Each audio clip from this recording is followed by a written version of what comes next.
Hey, what's up, everybody? BDO44 coming at you another video. All right, so playoff thoughts here. It's time to talk about the Heat and the Hawks. Game 5 is ahead today in Miami, Florida. And I'm telling you, the Hawks put up one of the most anemic performances you'll ever see them put up. It was awful. They didn't get a single point in the fast break. They had under 30 points in the paint. Trae Young went 1 for 12. Bogey went 0 for.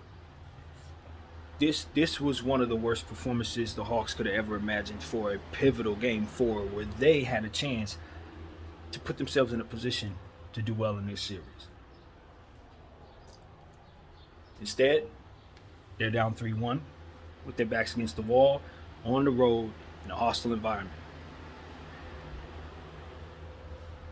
You see a situation where, and I've been saying this about the Hawks every time I speak about the Hawks, they don't utilize the young players that they have. Kevin Knox came in garbage time and outscored their entire bench with a couple shots. His number should have been called this entire series. Since he's put on a Hawk uniform, he's been good for y'all. He's been good. When people play good, you usually say, they need playing time. Not Nate McMillan.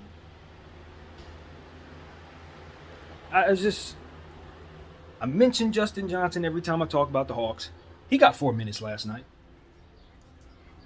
I mention Sharif Cooper every time I talk about the Hawks. He's in street clothes. I don't even know if he's in the building. These people are stupid, man. I'm trying to be respectful, but I just woke up on the wrong side of bed, I guess. But it is what it is. I'm sick of organizations making decisions that affect young players' lives, and then those decisions make their teams trash. Your team is a lot better than what you've used it. It's simple as that. You got players on that roster that could help you compete against the Heat. You ain't beating the Heat. But if you would have utilized your entire bench properly and utilized those high-level youngsters on that bench and made them regular rotation role players like the Lakers did with Austin Reeves, because Justin Johnson is better than Austin Reeves. Nobody knows that. But it's true. And he's getting opportunities. This kid is not. And it's not for any other reason than because he just found himself landing in Atlanta, where everything's about Trae Young and Trae Young and more Trae Young and more Trae Young. And the problem is, Trae Young is my height. And while he's a lot better at basketball than me, a whole lot better, he still has to deal with trees, man. He still has to deal with people who are big, who are going to knock him to the ground every time he tries to drive into the paint. Eventually, he's going to have to deal with the fact that defenses are going to utilize him. They're going to neutralize him. They're going to bump him. And my fear is he's going to turn into the next Isaiah Thomas. Not the old school Isaiah. The one who played for the Celtics. Injuries like that, little guys, man, going into the paint, constantly bumping with big guys, it's not a good thing. And they center their entire franchise and their entire offense around him. And it's like, I watch Philly do it with Iverson. Doesn't work.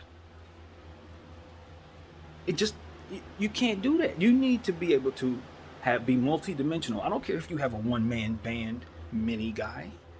He needs players around him that can take pressure off him on the offensive side of the ball so he can have the free range to space to do what it is that he does.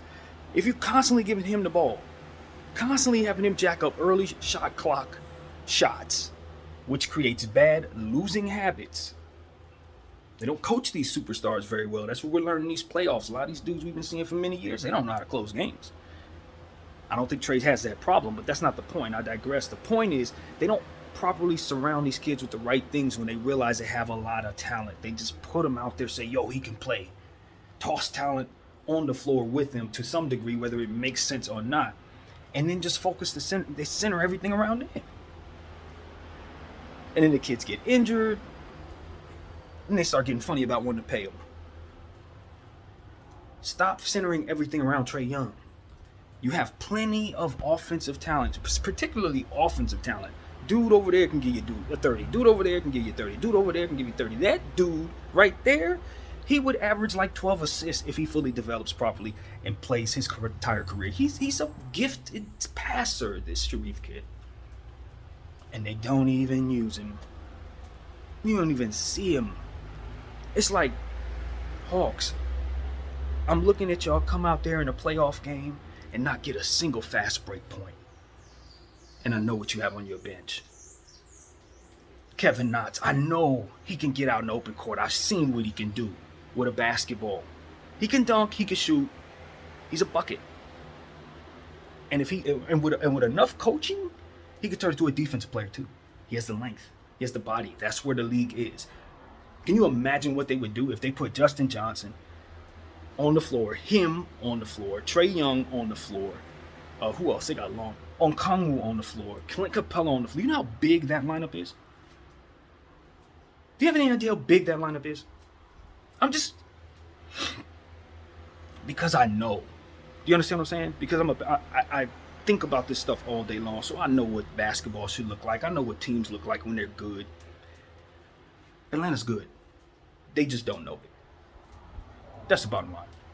I'm just telling y'all the truth. So, the Heat, they on the other hand are very aware of who they are. They have players coming out of everywhere doing great things for them. Max Strus has made a name for himself in these playoffs. He's fantastic. You're looking at a guy like Gabe Vincent, who's had his number called. He's been playing fantastic. You look at a guy like Dwayne Dedmon off the bench. He's been playing fantastic. PJ Tucker, he's been playing fantastic. These are all players that are not the main guys of the Miami Heat. These are all the guys that you're not thinking about first, second, or third on the Miami Heat, and they're the ones that are kicking tail against these Atlanta Hawks. And then you look at the stars. Yeah, they're kicking too. You're looking at Jimmy Butler, who comes out and gets 36 points and like a million steals, played like a superstar, as he is. You're looking at a guy like Tyler Hero, who didn't really have the game of his life, but it didn't even matter because everybody else was doing something. But he's going to have to play better. You look at a guy like Bam Adebayo, who's playing hurt, but still holding down the fort. Obviously, he's going up against his counterpart, Clint Capella, who just got back, who's also playing hurt. So you have to pay attention to those bigs. They're both laboring a bit. Going forward for either team, you used to suspect that would affect them either way. For whoever moves on, I'm assuming that's the Heat. I'm assuming that's tonight, because that's exactly what I think is going to happen here. I don't think the Hawks have a whole lot left. I felt the same way about the Nets, you guys. I feel the same way about Chicago now. I feel the same way about several teams that are left in these playoffs. Utah. Some of these teams they're not coming back from what just happened to them. Man, I think the Hawks are probably one of them. I do believe Trae Young can overcome a lot. He can win games if you keep it close, and this might be a close game, and he may be able to pull it out, as I always leave myself room for being wrong. But I just think the Miami Heat right now, even though Kyle Lowry's down, they have, again, everybody basically playing well, and they can withstand bad performances from people like Tyler Hero or injuries to a guy like Kyle Lowry, because they're that deep, their system works, they believe in what they do, and they have the next man up mentality with a lot of talented players who are coming up. Did you hear me mention Victor Oladipo? And he had 40 points before the season ended in one game. So this is why the Heat are the Heat. One of the best teams in the league. They play really good defense. And they got guys on the back of the bench that can do whatever they need to do. On the defensive end, on the offensive end, they have the people to handle business. They got a guy by the name of Yurtseven that I know would do damage in these playoffs if they call his number. And they're not even using him at the moment. They can call his number at any moment. He can play the 5 or the 4. He can stretch the floor. He has a high motor. And he's going to bring them energy. So it's like you have to deal with everything that they got on that bench. You got to deal with these stars as well. Duncan Robinson starts shooting. He had it like at the start of the season. Start of the series. He was 8 for 9 from behind the arc. I mean, they're just so lethal, with the shooting and the slashing. They're just going to overwhelm the Hawks tonight, I suspect. The Hawks were able to get their game in this series. They brought it to 5. It's about as far as they're going to get it. I'm just going to be honest with you. I don't see them winning tonight in Miami, a hostile environment. It's going to be white hot. You know how Miami gets down. It's going to be loud, and they're going to have to manage to silence that crowd somehow. And I look at that Pat Riley-led team, Spoelstra, Jimmy. You know what I mean? Look at UD on that bench. I just look at the spirit of what the Heat are about, the history that they have, and now the reputation that they developed over the last 10 years as a team that is a championship caliber team. They're a championship caliber organization. They know how to close out teams. They're not jittery in these situations. They're not known for wetting the bed in situations like these. This is the first time for everything, but I expect them to come out with that heat culture on their mind and run training them out the gym. They have a formula that works. They have the personnel to do it. All is in the way at this point is them. They got to keep on bumping Trey, keep doing the same things against him that has been working.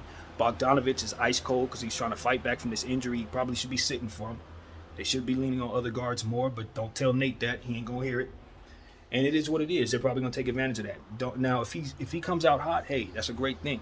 Bogey's been ice and he's been hot in the same series. It's back and forth, very inconsistent. So they go as he goes, in my opinion. Because Trey is neutralized, and he's going to have to show us otherwise. And these playoffs is, the theme right now is believe what you're looking at. And what I see is Trae Young being a no-show. Defense has him owned. They're throwing big players at him constantly. And they're not, like I said, Nate's not doing him any favors because they're not changing their style of play to take pressure off of him. So unless that happens, what the Heat is doing is working. So there ain't nothing to talk about. Clint Capella is getting healthier. That could be an X factor. Maybe if he has a big rebound game, that could give the Hawks the edge. Like, there are things that the Hawks can do, you know what I mean, that you can totally see may work in their favor. Might get lucky tonight. Maybe somebody goes cold. Maybe you get a cold night from Max Strus. That might help. But, if Miami is as good as I believe they are, and I said the same thing about Boston, I said the same thing about some of these other teams as well. If they're as good as we believe they are, it don't matter that Trae Young's a killer and they got Clint Capella and all that. They should be better, and they should take care of business. So that's what I expect to see. Heat and 5. That's basically it, man. That's basically it.